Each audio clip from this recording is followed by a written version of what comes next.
Tim Lambesis was born on November 21st, 1980 in Scottsdale, Arizona. As a teen, he found himself in Southern California, where he would start on the road that would eventually lead him to forming the band As I Lay Dying. Tim identified as a Christian, and from all accounts, it seemed like his devotion and belief were pretty genuine. In fact, he was voted most like Jesus by his classmates while he attended a Christian school. And later, he would adorn tattoos with Jesus in the clouds, some Hebrew writing, and a cross. While attending Liberty University, Tim also majored in religious studies, and as far as I can tell, the band was actually a Christian band, and they actually have a lot of religious themes that heavily influence their music. That was kind of rare, especially at this time. Even when there were a ton of Christian metal bands, it seemed like none of them were actual real Christians. Like a lot of people sort of got on the bandwagon really quick and the gimmick caught on. It's not a thing anymore, but it definitely was in those early 2000s. The bandmates had several different bands and side projects, but in 2001, the band As I Lay Dying would settle on its name after realizing their original name, A Life Once Lost, was already taken by another band, and they would release their debut album, Beneath the Encasing of Ashes, later that same year. In 2004, Tim would marry a woman named Megan Murphy. After a couple years, talks about having kids was starting to come up more and more. Tim said in an interview with Alternative Press that he always wanted to adopt after having an experience when he was 17 while on a church mission in Mexico. While he was there, he met a 10-year-old boy and the two formed a bond over a week or so. Tim recalled being saddened when he told the boy he was leaving and the boy broke out in tears. Quote, "He literally clung onto my leg. It was heartbreaking to think, in that moment, I was the closest thing he'd ever had to a friend, or especially a father figure. It really stuck with me. It was really heartbreaking. I was like 17 years old. When I got home and started to process it all, I thought, well, when it finally comes time for me to be a dad, I want to take care of some kid that will never be loved if I don't adopt." After talking with Megan, the two agreed they would adopt a child, and in 2009, they would bring home their son. 2 years later, their two daughters would also come to live with them. After a while, their relationship would become strained. Tim's touring schedule left her feeling alone, and combined with the fact that when he was at home, he spent way too much time at the gym. Their relationship seemed to break down in front of their eyes. They both began to resent each other for one reason or another and would eventually separate. Quote, "She didn't want to compliment me because it would encourage the thing that pulls me away from her. So every tour that came up, even if it was a no-brainer and best for the family financially, she was resentful of that. Or when I was getting in better physical shape, she was resentful toward that. Oh, well, that's just something that helps his career. She resented all of these things. I felt resented when I was home, so I sought fulfillment elsewhere, which led to me putting more effort into my career than my marriage." End quote. And, this is a pretty common theme that comes up with Tim. So as his career started to, vamp up and the band got more and more famous, Tim's body started to change a lot. And he got ripped. And he talks about it. He talks about using steroids. And by the way, if you're listening to this, I'm sure we'll put a before and after photo in here, but it's pretty crazy how much his body had changed over that 5-year period. But when he was asked about his steroid use, this is what he had to say, quote, "It's a stupid justification looking back, but I hit a natural plateau. My body didn't want to change beyond a certain point. I thought, well, everyone takes these supplements that are as close to steroids as you can get. Why not cut the crap? I thought it would be more sincere to just take steroids instead of taking the closest thing. Every fitness magazine you look at, not just bodybuilding ones, but the ones with regular people in decent shape on the covers, people in the fitness industry told me that even the fitness models who just want to look lean and natural are all taking steroids. Even bikini models are taking some type of performance enhancement." End quote. So obviously, bodybuilding was something that Tim started to take very seriously to the point where he was neglecting his family. Obviously, that bothered Megan. But starting in 2012, Tim has made several statements indicating a change in his religious beliefs and a post on his blog explaining some of the lyrics on the album Awakened. He stated that his studies of theology had led him to the conclusion that, quote, tradition and truth are often at odds with each other. While he noted that he didn't hate all religious belief and was still inspired by the words of Jesus, and he was becoming increasingly convinced that the God of tradition and ritual that he grew up with was less and less of a probable truth. Previously, Tim has said he wasn't the first in his band to lose faith in their religious views, but the band would continue to present themselves as Christians to keep selling records. Quote, we toured with more Christian bands who actually aren't Christians than bands that are. In 12 years of touring with As I Lay Dying, I would say that maybe 1 in 10 Christian bands we toured with were actually Christian bands. I actually wasn't the first guy in As I Lay Dying to stop being a Christian. In fact, I think I was the third. The 2 who remained kind of stopped talking about it, and then I'm pretty sure they dropped it too. We talked about whether to keep taking money from the Christian market. We had this bizarrely noble thing like, well, we're not passing along any bad ideas, we're just singing about real life stuff. Those kids need to hear about real life because they live in a bubble, end quote.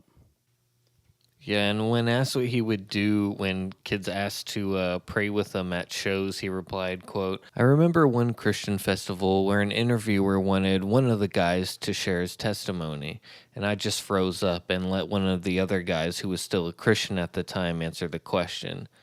We laughed about it afterwards, but we were only laughing because it was so awkward. When kids would want to pray with us after shows, I'd be like, go ahead and pray, and I would just let them pray. I'd say amen. If praying while I have my hand on their shoulder makes them feel better, I didn't want to take that away from them. When they would specifically ask me to pray for something, I'd say, I don't really pray out loud, but I'll take that with me to the bus. In August of 2012, while on tour with As I Lay Dying, Tim would send Megan an email stating that he was no longer in love with her, also confessing to cheating on her throughout their marriage with several women, and that he no longer believed in God. That month, the couple would separate.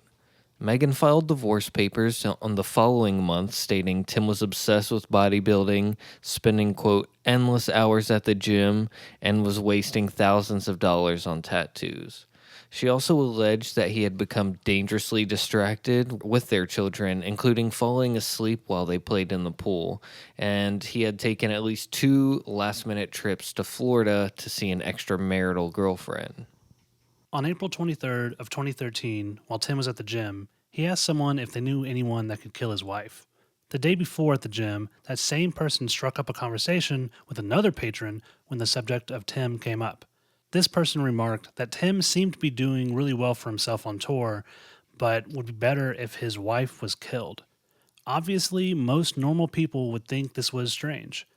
Strange enough to where the person took this pretty seriously and decided to press the issue to find out more information. The 2 would agree to meet and discuss Tim's deadly request. The next day, April 24th, the 2 met and Tim gave away a little bit more information. Tim asked this individual again if he knew anyone that could kill his wife, stating that she wasn't letting him see his kids and was making the divorce more complicated than it needed to be. Some would say that that's a little bit of irony for him. Also stating it was better for the children to have one healthy parent relationship than 2 unhealthy ones. Upon hearing what Tim had to say in this meeting, the guy at the gym took all of this information to the police. The downfall of Tim, now years in the making, would soon come to a climax.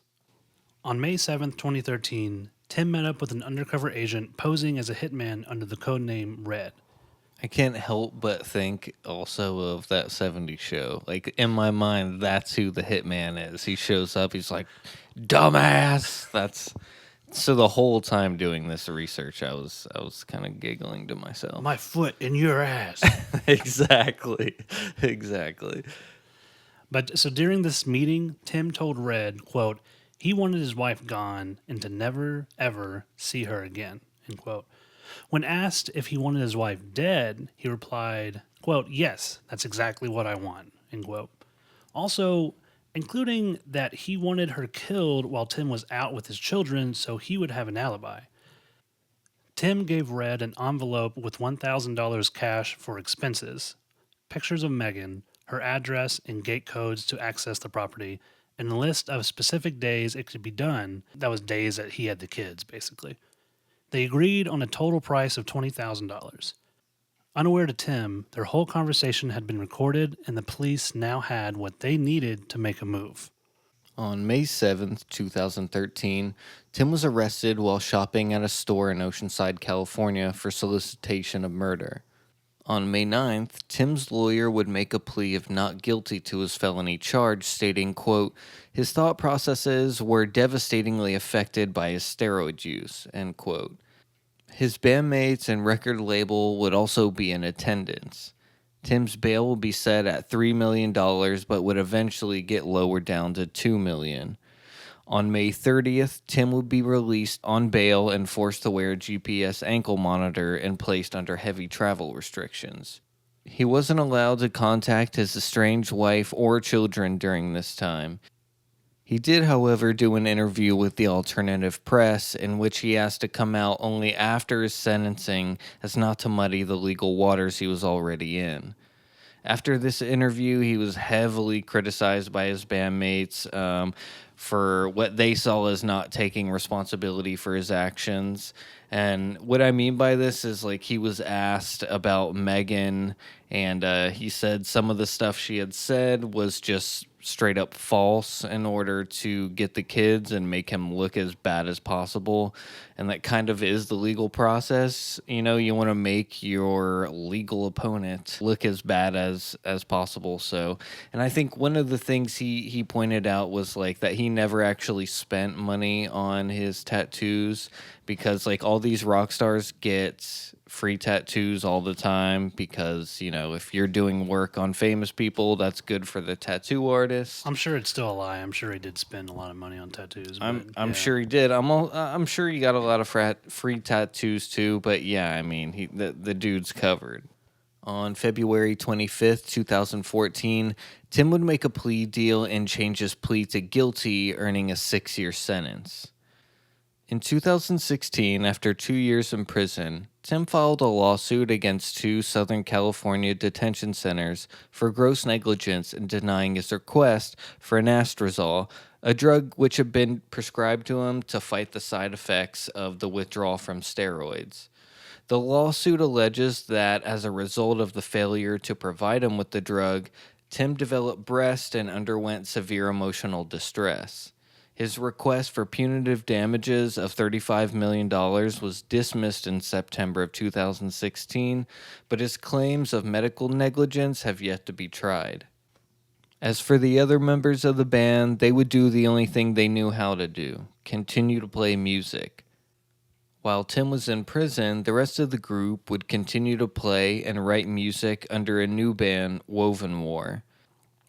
The band hired former guitarist for Oh Sleeper and Friend to front the band. They all thought of the new band as a way to try and escape the sensationalized media around them and a way to keep their heads down while working on the project. I honestly feel pretty bad for these guys because they could not shake, the what's going on with Tim questions and how's Tim doing, and like as much as they wanted to run and hide and do nothing with Tim Lambesis, they were just entrenched in it and they never got a break. Yeah, it seems like they just wanted to play music, and it's one of those things where anytime they're interviewing or whatever, anytime anything happens, they're asked about it. Yeah, Nick, their guitarist, actually mentions that quite a bit. He's like, dude, even when we wanted to get away from you, like our life was still about you. It ended up always being about you. Yeah, pretty unfortunate for sure. So after Tim's arrest and incarceration of about a year, the band released a statement saying that Lambesis had spent much of the last year reevaluating what originally convinced him to abandon his belief in God. After much brokenness and repentance, he sees things differently and considers himself a follower of Jesus, someone submitted to the will of God, or whatever you want to call it, adding, that's for him to talk about when he's comfortable, and only time will tell if he's sincere. So about 2 years after his arrest, in December of 2016, Tim is released from prison on parole. While in prison, he got a number of undergrad degrees, but decided to focus on addiction treatment and even became a certified addiction treatment counselor during this time. This actually led to him working as a caseworker his first year out of prison. So in 2017, believe it or not, Tim got remarried to an Instagram model named Amanda. The two had been seeing each other for years during his previous marriage. A lot of people wondered, me included, what Tim would be up to in the years following his release. I must admit, I thought the band would never make a comeback due to Tim's transgressions, but on June 16th, the band released a video on their YouTube page called Discussion. In that 32-minute video, all the band members can be seen sitting together at a table, discussing their experiences throughout the band and airing out all their issues with Tim's actions in the past. And in the video, all of the bandmates basically agree that they have seen a huge change in Tim for the better, and that was something they hadn't seen from him in the past. And Tim also seems to take a lot more personal responsibility for his actions and owns up to his shortcomings in this video, whether you buy into him believing that or not, and being like genuine.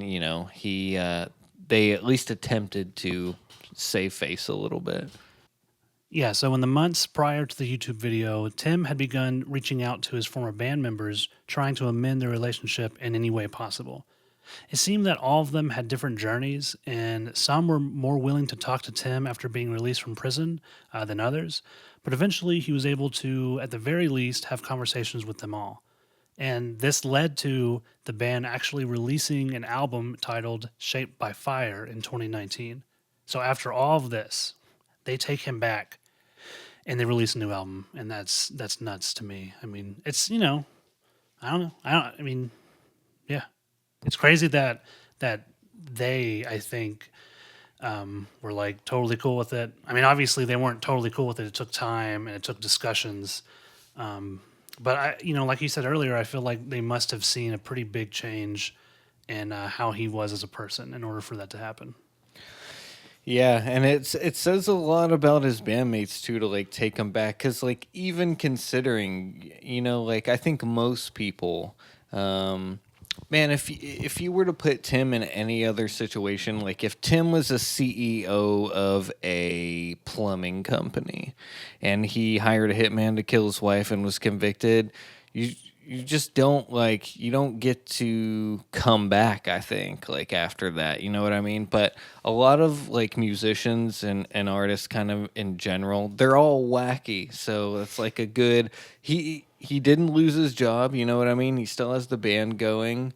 It's weird. I don't necessarily hate it, but I don't know if I'm gonna buy an As I Lay Dying record either. Yeah, and I think, I don't want people to mistake us in saying that, well, it's okay now. It's not a big deal. He just tried to kill his wife, or tried to hire someone to kill his wife, rather. And, we're totally cool with that. I don't think that's the case, but, I think it's very possible that he did have a, good rehabilitation. And it seems like that's probably the case as far as getting back. And, I'm sure there is some type of, them just wanting to be back in the band. But I doubt it would have happened if Tim had just gotten out of prison and was just like, fuck, man, I didn't, blah, blah, And the only reason we can have this conversation is because he botched it so bad. Like he just went out there and pretty much was just at the gym being like, he was asking to get caught the way he was acting. Yeah. So, and if he would have actually got a hitman, this would be a completely different conversation. Oh, yeah. There's no coming back from that. Yeah. But because he failed, thankfully, he still has like, I guess this pass, I guess, to keep going. And I'd buy a Woven War album before As I Lay Dying, I think. I'm sure there are people out here, or people listening to this rather, who think that 2 years in prison is not enough for someone who tried to hire a hitman to kill, his significant other. And so I'm kind of curious what people think about that. Comment below. Just let us know.